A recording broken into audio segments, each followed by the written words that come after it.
Primero, dar gracias a Dios por el acontecimiento que el domingo anterior pudimos disfrutar como iglesia. Fue extraordinario lo que tuvimos entre nosotros y la oportunidad de dar testimonio como creyentes con el acto de bautismo, pero que fue un gozo para todos nosotros ver nuestro local lleno, las puertas abiertas hasta la calle, todo, ¿verdad?, pudiéndolo hacer en libertad. Muchas veces damos gracias por poder hacerlo así, y Samuel especialmente da gracias al Señor muchos momentos, muchos cultos, pues por poder tener un local, por poder tener las puertas abiertas para que la gente pueda acercarse a escuchar la palabra y disfrutar de los mensajes de evangelio que aquí podemos tener. Pero no siempre fue así. Yo creo que todos sabéis las vicisitudes, problemas y dificultades que a veces el pueblo de Dios, a través de todos los siglos, ya desde el principio de la primitiva iglesia, pues tuvo las dificultades de poder que el evangelio se expandiera, que el mandato del Señor pudiera llegar a su fin en todo momento. Id y predicad el evangelio, que esta era la misión de la iglesia, no se pudo hacer con libertad, con claridad, y siempre se fue enturbiando el mensaje, haciendo que la palabra se estropeara y no llegara con la veracidad y el poder que el Señor Jesucristo dio orden a sus discípulos.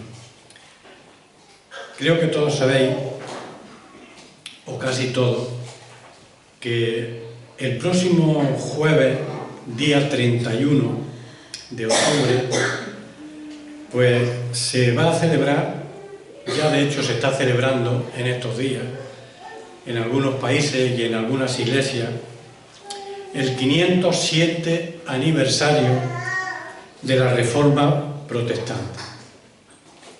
Y gracias a Dios porque se pudo producir aquel acto, se pudo producir en aquellos momentos, hace ya 500 años, aquella reforma que tanto bien trajo a la Iglesia y que tanto bien trajo, cómo no, al país o a los países que pudieron abrazar la reforma. Fue una revolución religiosa, pero que fue para bien para el pueblo de Dios. Y todos sabéis que lo que comenzó en Wittenberg, Alemania, el 31 de octubre de 1517, con una simple protesta de parte de Martín Lutero, y todo fue en contra de una serie de prácticas religiosas que se estaban realizando por parte de la Iglesia romana. Pues todo ese movimiento culminó siendo un movimiento transformador de la Iglesia en aquellos días, pero también fue un movimiento transformador en la sociedad de Europa, porque no solo cambiaba el evangelio corazones, o no cambiaba la religión del momento que se estaba viviendo de mala manera, sino que estaba cambiando, como es lo que hace el evangelio siempre, cambiando vidas, cambiando corazones. Y cambiando vidas y cambiando corazones se estaba transformando la sociedad de aquellos días. Comenzó este movimiento de la Reforma porque moralmente y espiritualmente la Iglesia estaba en decadencia. La Iglesia estaba más ocupada y más preocupada por las cuestiones políticas, por las cuestiones económicas, que por la vida espiritual de las personas. No se interesaba por predicar y enseñar el Evangelio. Todo el esfuerzo de la Iglesia romana en aquel momento estaba en contentar a la gente, contentarla, pero también a la vez aumentar sus posesiones. Lo importante era tener templos, tener posesiones, tener riqueza, tener reliquias, tener cosas, almacenar oro y plata, pero no se estaban preocupando por la gran necesidad de llevar la palabra de Dios a la vida de las personas.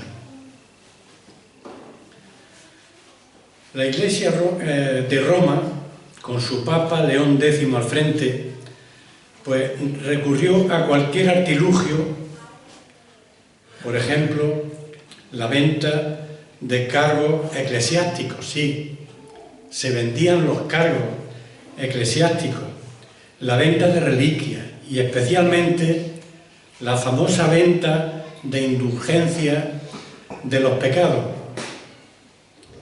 que fueron la causa inmediata de la crítica y protesta de todos aquellos monjes que estaban estudiando la palabra en aquellos momentos, que estaban leyendo la Biblia y estaban viendo que realmente no se ajustaba a lo que estaba enseñando la palabra de Dios. Y ahí es donde empieza, o fueron la causa inmediata de la crítica y protesta de Martín Lutero al frente de todos los reformadores. Creo que todos sabéis lo que es una indulgencia.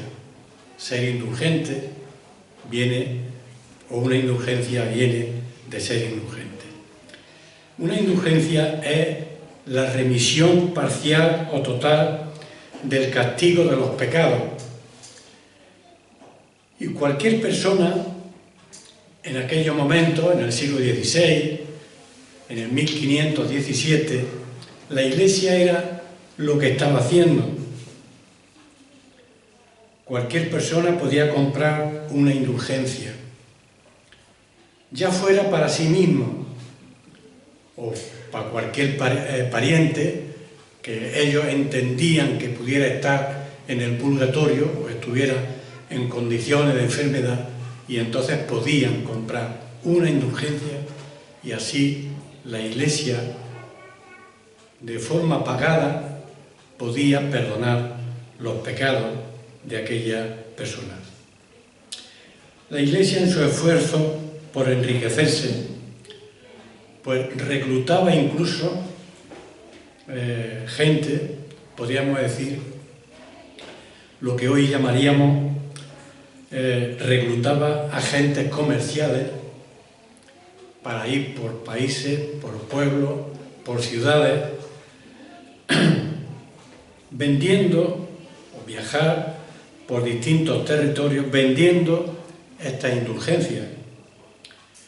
El papado garantizaba el perdón de pecados por la compra de estas.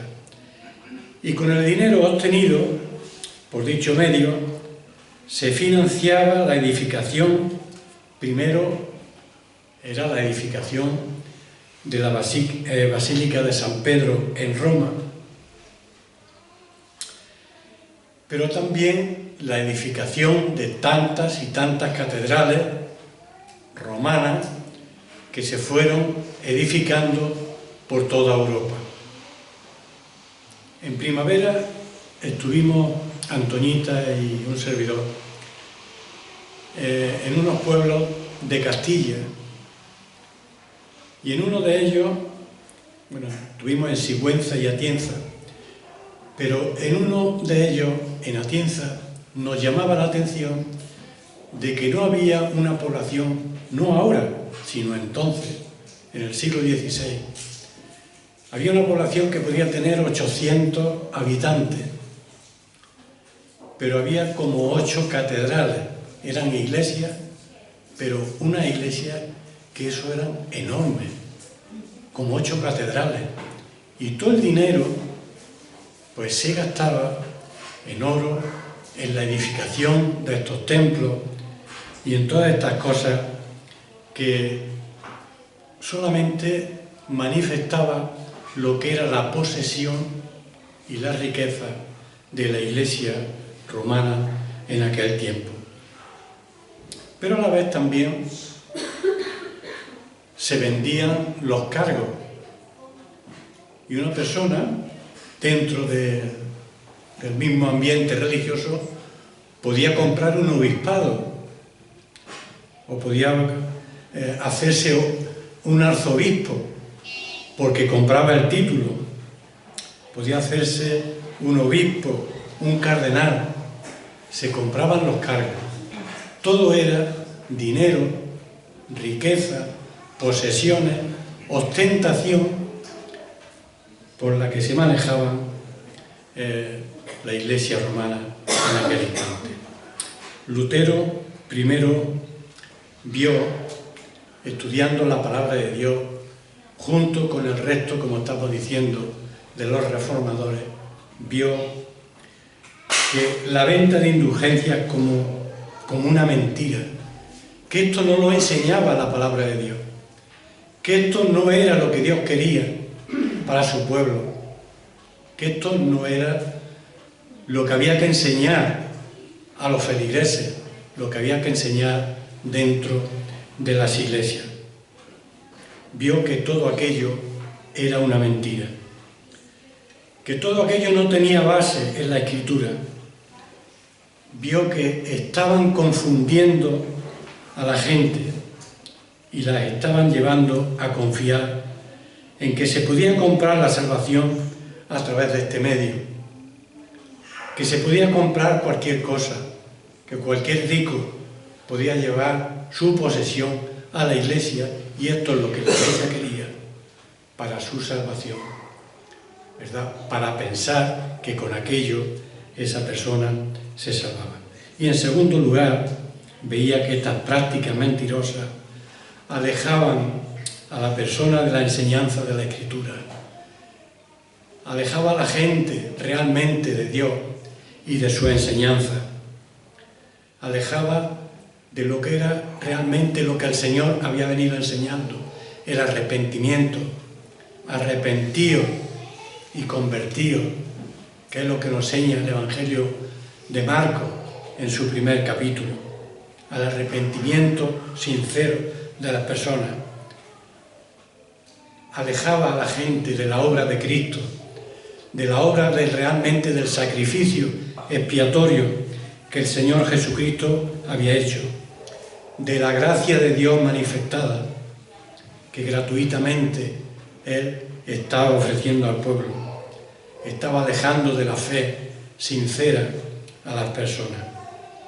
Ahora, esta situación que se estaba dando en el siglo XVI, que se estaba dando en aquel momento, era insostenible para personas que seguían estudiando la Biblia, como Lutero, como Zwinglio, como John Knox, como Juan Calvino y otros reformadores en aquel momento.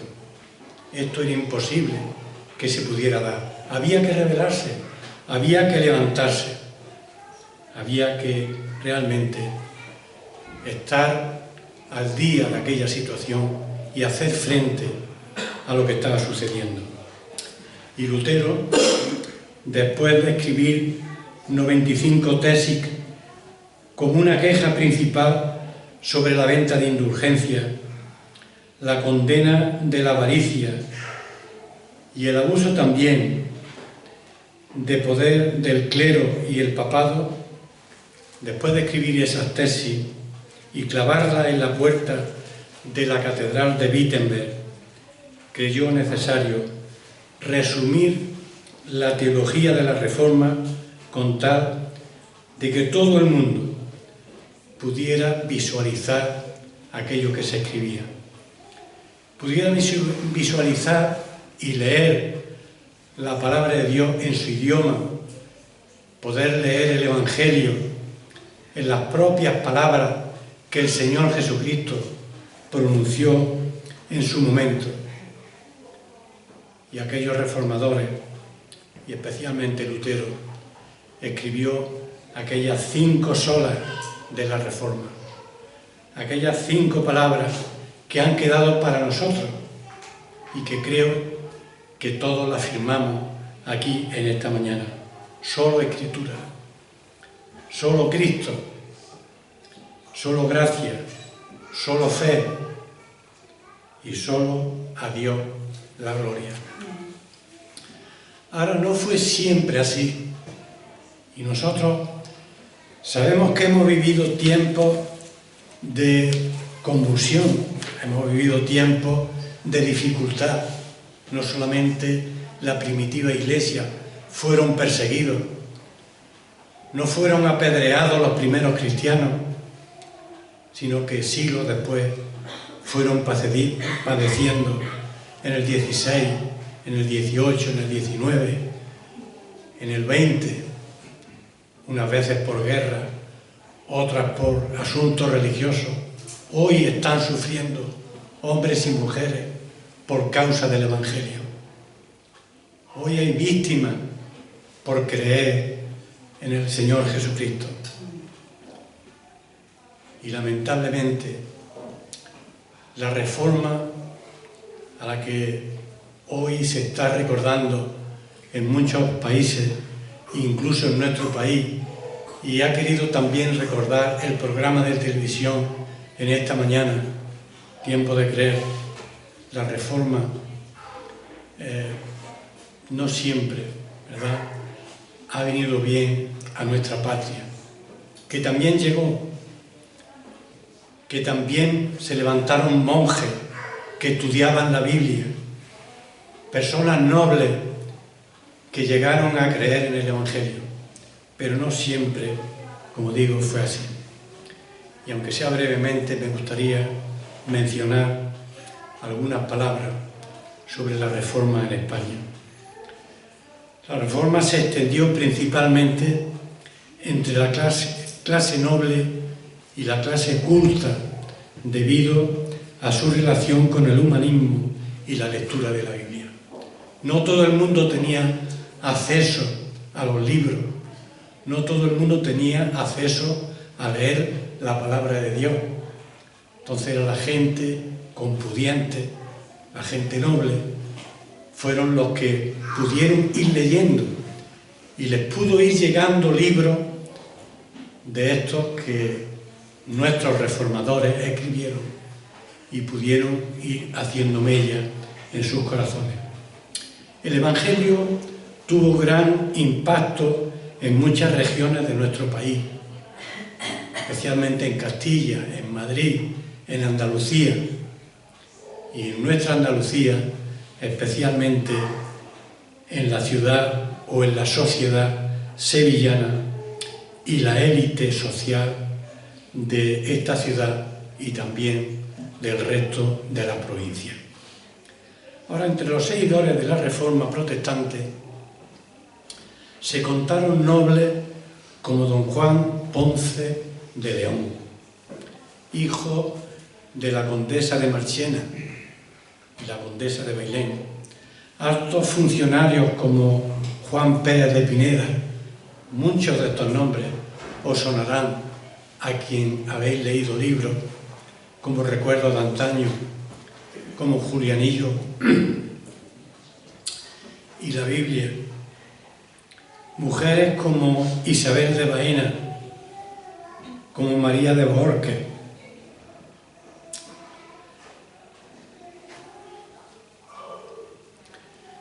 nombres tan insignes y conocidos como Juan de Valdés, Francisco de Encina, los monjes del convento, y algunos hemos estado allí, en el convento de San Isidoro del Campo,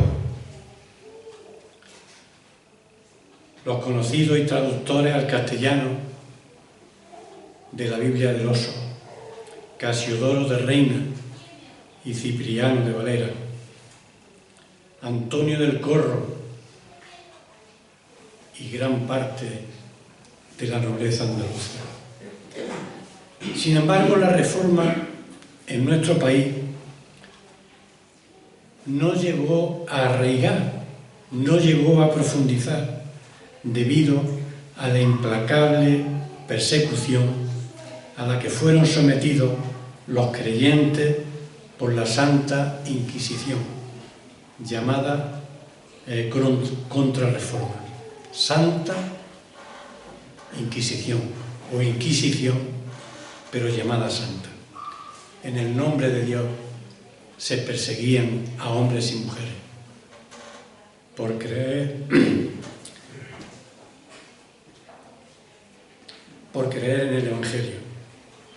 Ahora, el escándalo aquí en Sevilla estalló cuando fue detenido en el otoño de 1517, unos 40 años después de que nació la Reforma, cuando Julián Hernández, Julianillo, un arriero que actuaba como correo y que se dedicaba a transportar y a distribuir libros, especialmente Nuevos Testamentos en castellano, editados en Alemania, en Suiza y en Inglaterra. Y este hombre venía desde Ginebra a Sevilla, pasando por muchas ciudades,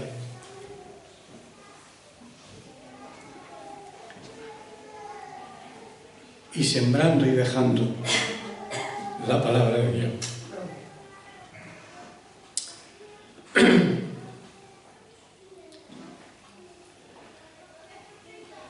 Cuando este hombre fue detenido, los interrogatorios a los que fue sometido por la Inquisición desvelaron muchos nombres. Fueron conocidos muchas personas que abrazaron la Reforma y por lo tanto unos tuvieron que huir a Europa y otros fueron detenidos y fueron encarcelados en el castillo de Triana, siguiendo el procedimiento habitual de la Inquisición. Aislamientos carcelarios, interrogatorios insidiosos, tortura terrible. Y es a partir de aquí que este hombre detenido, Julianillo, que muchas personas son encarceladas.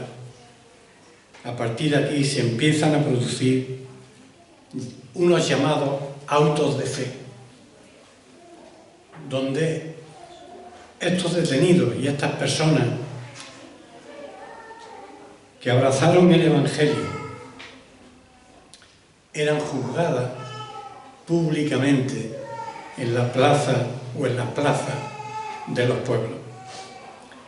El primero que se produce en Sevilla fue el 24 de septiembre, y cito Sevilla por no irme a otras ciudades, porque fueron conocidos estos autos de fe. El primero fue el 24 de septiembre de 1559, en la plaza de San Francisco. Los que sois de Sevilla quizás la conozcáis. Condenaron a 80 personas, de las cuales fueron quemados en la hoguera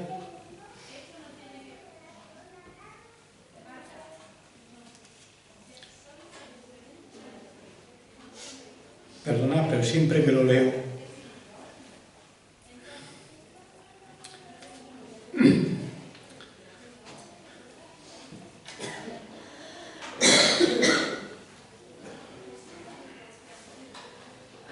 fueron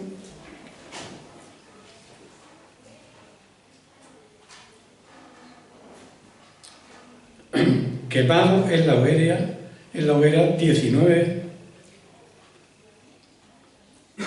protestantes que no renunciaron a su fe.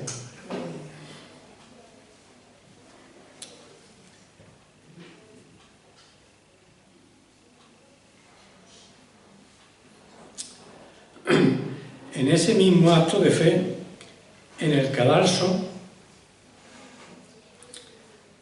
en la guillotina, se distinguió la joven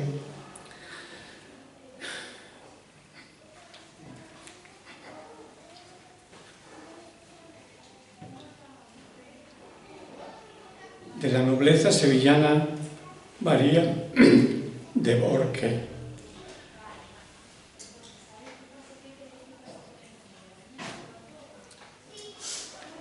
a quien los religiosos inquisidores intentaron convencer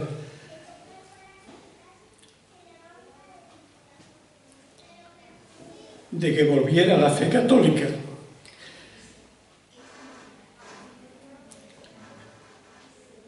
Y no consiguiéndole, fue ejecutado en aquella plaza pública.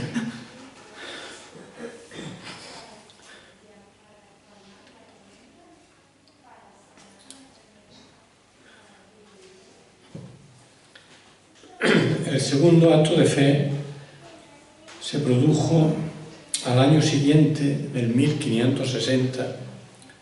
Fueron 54 luteranos protestantes, 15 de ellos fueron quemados en la hoguera. El tercero auto de fe fue en 1562 y fueron 88 personas acusados también de haber abrazado el Evangelio, tal y como el Señor Jesucristo lo predicó. 18 fueron quemadas en la hoguera junto a sus libros.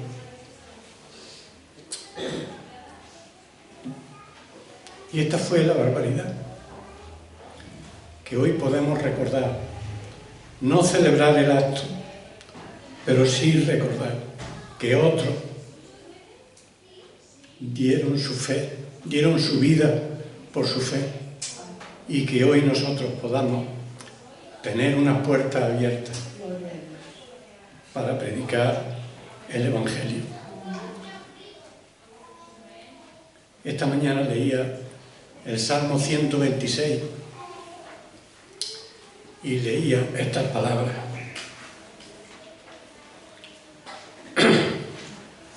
los que sembraron con lágrimas, con regocijo se irán. Irá andando y llorando el que lleva la preciosa semilla, mas volverá a venir con regocijo, trayendo sus gavillas. Solo y las 5 solas. Esto nos hace pensar en esas 5 solas, que las vamos a decir rápidamente.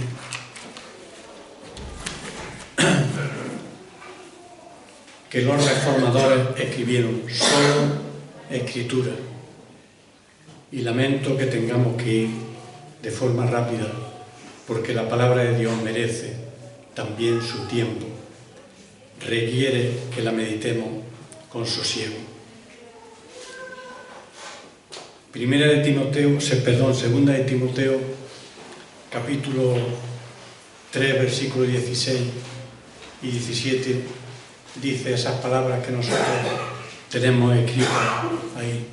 Toda escritura es inspirada por Dios y útil para enseñar, para redarguir, para corregir y para instruir en justicia. Y los reformadores dijeron: no, solo, no tradición, no lo que los hombres puedan aportar lo que aporta la palabra de Dios en nuestra vida. Toda la Escritura es inspirada por Dios, útil para enseñar, para corregir y para redarguir. El Salmo 19:8 dice: los mandamientos de Jehová son rectos, que alegran el corazón. El precepto de Jehová es puro, que alumbra los ojos. Esta palabra puro podría ser mejor traducida por claro, por lúcido, o indica que la Escritura nunca es confusa. La palabra de Dios no fue escrita para confundir a los hombres.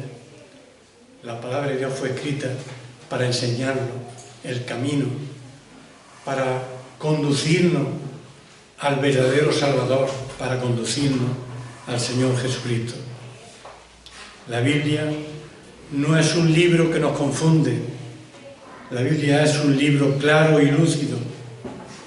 Y recordamos aquellas palabras del Salmo 119. Lámpara es a mis pies tu palabra y lumbrera a mi camino.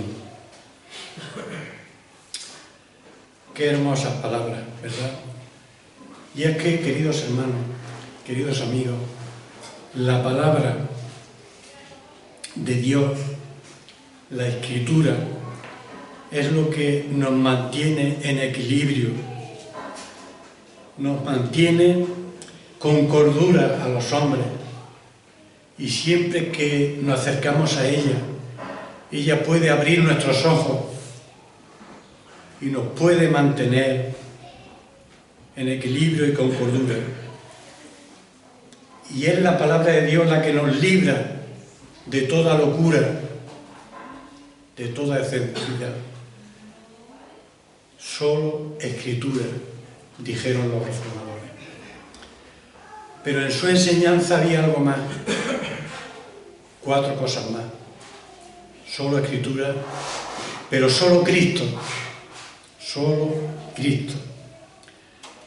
La salvación se encuentra solo en el Señor Jesucristo, excluyendo así todo otro camino para llegar a Dios. No hay religión, no hay iglesia, no hay tradición que pueda llevar a Dios.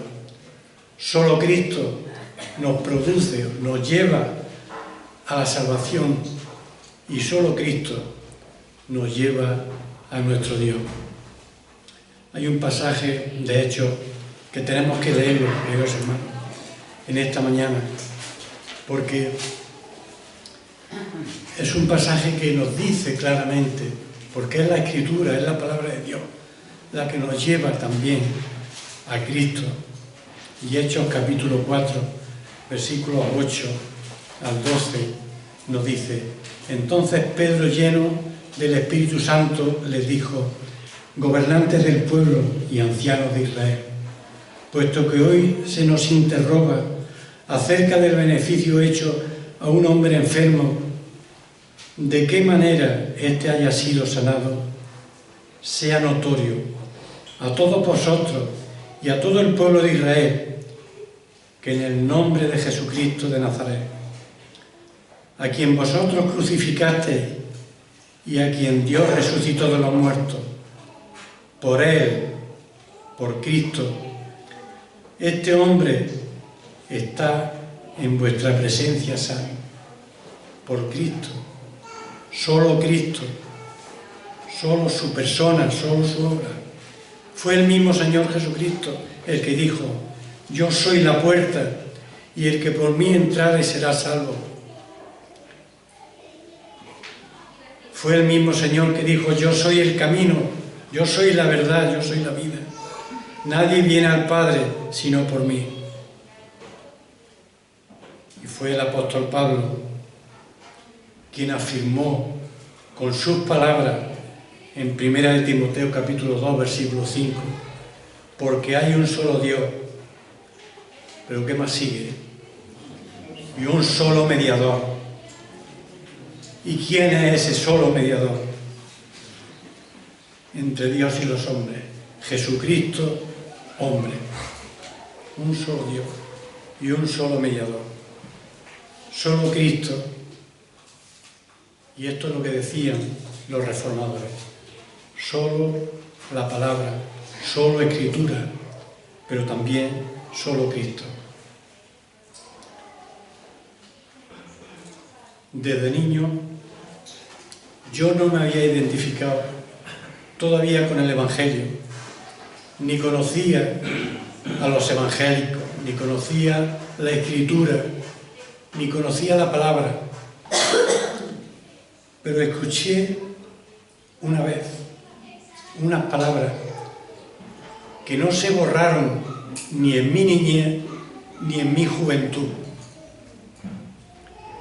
Yo escuché estas palabras, que alguien las cantaba en los cultos, pero que yo no relacionaba ni con el culto ni con la iglesia evangélica, pero que esas palabras me fueron persiguiendo en mi niñez y en mi juventud. Solo Cristo hace el alma feliz. Y yo sé que muchos de vosotros la conocéis y que algunos la cantaban. Solo Cristo hace el alma feliz y las penas las quita de raíz. La vida es ingrata, nada nos abata, solo Cristo hace el alma feliz. Y si viene a vuestra mente estas palabras y si las recordáis, podéis repetirlas en esta mañana y podéis repetirlas conmigo. Solo Cristo. Y las penas las quita de raíz. La vida es ingrata, nada nos abata, solo Cristo hace el alma feliz. Solo Cristo. Pero también solo gracia están enseñando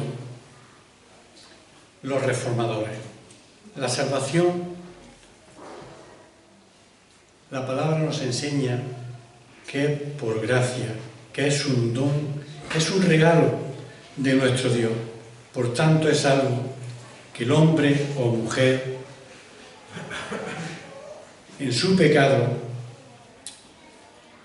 recibe de forma inmerecida, basada en los méritos de Cristo alcanzados durante su vida, alcanzados durante su muerte y su resurrección. No podemos dar ahora un mensaje que merece aquellas palabras que dijo el apóstol Pablo, merecen un mensaje extensivo, pero que nosotros vamos a reducirlas en esta mañana. Porque por gracia sois salvos.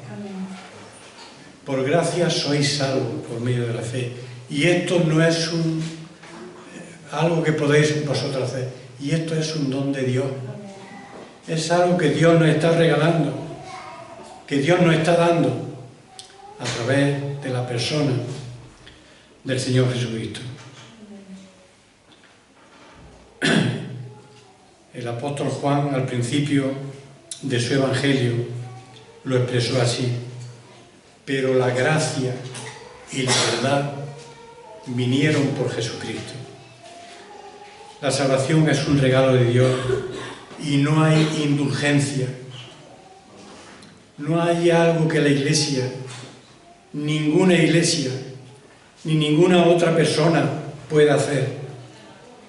No hay buenas obras que yo pueda realizar, porque nuestras mejores obras siempre serán como trapos de inmundicia. Fue la preciosa sangre de nuestro Señor Jesucristo derramada en la cruz del Calvario la que ha hecho posible que nosotros podamos beneficiarnos de esta gracia. Dice el apóstol Pablo que mas Dios muestra su amor para con nosotros, en que siendo aún pecadores, Cristo que hizo Cristo. Murió por nosotros. Siendo aún pecadores, Cristo murió por nosotros. Pues mucho más, estando ya justificados por su sangre, por Él seremos salvos de la ira. Pedro dijo: sabiendo que fuisteis rescatados de vuestra vana manera de vivir, la cual recibisteis de vuestros padres, no con cosas corruptibles como oro o plata. No hay algo que nosotros podamos aportar. Estamos ya justificados en su sangre y por Él, por su gracia, seremos salvos de la ira. Pedro dijo que sabiendo que fuisteis rescatados de vuestra vana manera de vivir, la cual recibisteis de vuestros padres, no con cosas corruptibles como oro o plata, sino por la gracia de nuestro Dios. Pero también nos dice, solo por fe. La cuarta sola, solo por fe. Y la salvación solo se puede recibir o puede ser recibida cuando ponemos nuestra fe en aquel que murió por nosotros en la cruz del Calvario, excluyendo así la posibilidad de cualquier intento por parte de los hombres de que nuestras obras puedan contribuir a la salvación. Solo por fe.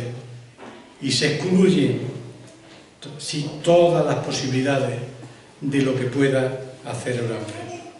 Por gracia, volvemos a repetir, por gracia sois salvos por medio de la fe, y esto no es de vosotros, es un don de Dios. Y la gracia es lo que Dios pone a nuestra disposición. Y la fe es lo que el hombre ejerce. Y por el poder del Espíritu Santo nos capacita para creer. La fe tiene su parte como la mano vacía. La mano vacía que nosotros podemos extender para recibir el don de la salvación que Dios nos está ofreciendo a través de nuestro Señor Jesucristo. Dice Pablo en Romanos, el hombre es justificado por fe sin las obras de la ley. Pero al que obra no se le cuenta, dice también la Escritura, no se le cuenta el salario como gracia, sino como deuda. Mas el que no obra, sino cree en aquel que justifica al impío, su fe le es contada por justicia. Y recordáis ese famoso versículo de Romanos capítulo 5, versículo 1, que nos está diciendo, justificados pues por la fe, tenemos paz para con Dios por medio de nuestro Señor Jesucristo. Nunca será por obra, siempre será por fe. Se puede decir muy bien que la salvación es un regalo de Dios, que no hay esfuerzo ni mérito que el hombre pueda hacer para alcanzar. Pero por eso la Iglesia del primer siglo, por eso la Iglesia de la Reforma, como la de nuestros días, tiene que esforzarse en proclamar el mismo mensaje que se proclamaron en aquel momento, justificados por la fe, justificados mediante la fe y con base en la fe, no por obra, para que nadie se gloríe. El hombre es propenso en gloriarse en sus logros, es propenso en gloriarse en aquellas cosas que hace, en aquellas cosas que consigue, en alegrarse en las cosas que se están realizando. Y lo estamos viendo que los políticos es lo que hacen cada día. Se echan en cara los unos a los otros lo que van consiguiendo durante su mandato, las cosas que hemos conseguido, que hemos hecho. La gente se jacta de todo aquello. El hombre se es propenso, ¿verdad?, en gloriarse en sus logros. Pero en el plan de Dios, o en el plan que Dios diseñó para nuestra salvación, no entra la obra de los hombres. Ni entran los esfuerzos, ni los inventos del hombre. Solo la gracia manifestada a través de la entrega de su Hijo Jesucristo en la cruz del Calvario. Por eso la fe no puede ser nunca una mirada fría,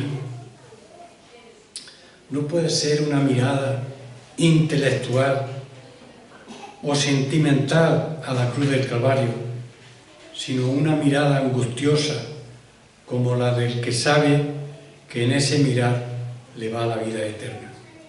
He ahí el tremendo dilema con que nos enfrenta la cruz del Calvario,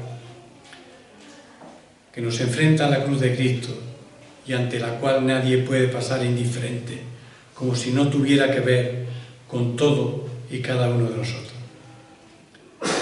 Porque de tal manera amó Dios al mundo que ha dado a su Hijo unigénito para que todo aquel que en Él cree no se pierda, mas tenga vida eterna. La oferta de Dios es para todos los hombres. La fe nunca se queda sola. La fe en el Señor conduce a la confianza en la palabra de Dios, a la obediencia, a la comunión y a la esperanza. Solo fe. Esa es la puerta sola. Solo Escritura, solo Cristo, solo gracia, solo fe.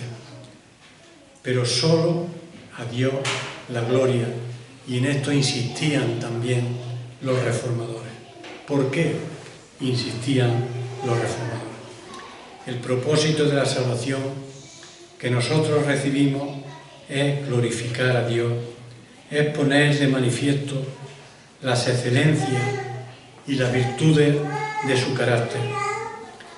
Tenemos un hermoso testimonio del apóstol Pablo en el que estalla de gozo en un himno de alabanza y de acción de gracias a Dios por todas las bendiciones que nos ha otorgado en Cristo Jesús. Y recordáis ese capítulo que tenemos que leerlo, de Efesios, capítulo 1.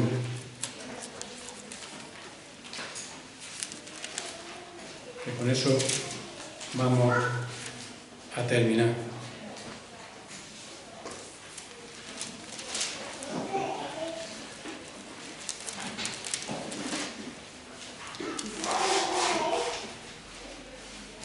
Efesios capítulo 1, a partir del versículo 3, dice: Bendito sea el Dios y Padre de nuestro Señor Jesucristo, que nos bendijo con toda bendición espiritual en los lugares celestiales en Cristo. Que podemos vernos cada uno de nosotros retratados en este pasaje, que nos bendijo con toda bendición espiritual en los lugares celestiales en Cristo. ¿Quién nos bendijo? Ese bendito Dios y Padre. Según nos escogió en Él antes de la fundación del mundo, para que fuésemos santos y sin mancha delante de Él, en amor habiéndonos predestinado para ser adoptados hijos suyos, por medio de Jesucristo, según el puro afecto de su voluntad, para alabanza de la gloria de su nombre, con lo cual nos hizo aceptos en el amado, en quien tenemos redención por su sangre, el perdón del pecado, según la riqueza de su gracia, que hizo sobreabundar para con nosotros en toda sabiduría e inteligencia, dándonos a conocer el misterio de su voluntad, según el beneplácito, el cual se había propuesto en sí mismo, de reunir todas las cosas en Cristo, en la dispensación del cumplimiento de los tiempos, así las que están en los cielos como las que están en la tierra. En Él, asimismo, tuvimos herencia, habiendo sido predestinados conforme al propósito del que hace todas las cosas según el designio de su voluntad, a fin de que seamos para alabanza de su gloria, nosotros los que primeramente esperábamos en Cristo. En Él también vosotros, habiendo oído la palabra de verdad, el Evangelio de vuestra salvación, y habiendo creído en Él, fuisteis sellados con el Espíritu Santo de la promesa, que es las arras de nuestra herencia hasta la redención de la posesión adquirida, para alabanza de la gloria de su nombre. Ahora, después de leer este pasaje, la misma emoción que embargaba el corazón del apóstol para escribir estas palabras, creo que nos embarga a cada uno de nosotros y nos llena de seguridad, porque todos los beneficios espirituales que disfrutamos los nacidos de nuevo, todos son en Cristo y por Cristo, en quien se cumple toda bendición divina. Y aquí podemos vernos retratados cada uno de nosotros, sintiéndonos beneficiados de esa gran obra de parte de Dios y de parte del Señor Jesucristo, realizada en nuestro amado Salvador. Porque todo lo que la Divina Trinidad ha decidido en orden a la salvación se realiza en el Señor Jesucristo y para la alabanza de la gloria de su nombre. Como hemos leído, aparece esta frase en los versículos 6, 12 y 14, para alabanza de la gloria de su gracia, para alabanza de su gloria, para alabanza, dice el versículo 14, de su gloria. Solo Escritura, solo Cristo, solo gracia, solo fe, solo a Dios la gloria. Y estas frases presentan el corazón de la teología reformada y reúnen o resumen verdades del Evangelio, verdades que no son negociables en ningún momento. La fortaleza de una iglesia depende de las verdades que la sustentan, y de ahí que toda la iglesia bíblica, toda la iglesia nacida de la primitiva, nacida de lo que el Señor Jesucristo enseñó, nacida de la Reforma, nacida a veces de la hoguera que aquellos tuvieron que profesar,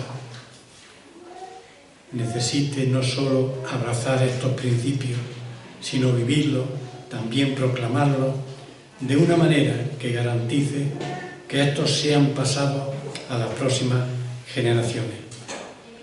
Lo que hizo la Reforma fue volver a la Escritura. Y volver a la Escritura no es retroceder, no es dar un paso atrás, nunca. Es vivir la palabra tal y como Dios la reveló, tal como el Señor Jesucristo la enseñó, y vivirla con todas sus consecuencias. Ahí hemos cantado en esta mañana varias de las cosas que aquellos mártires de la Reforma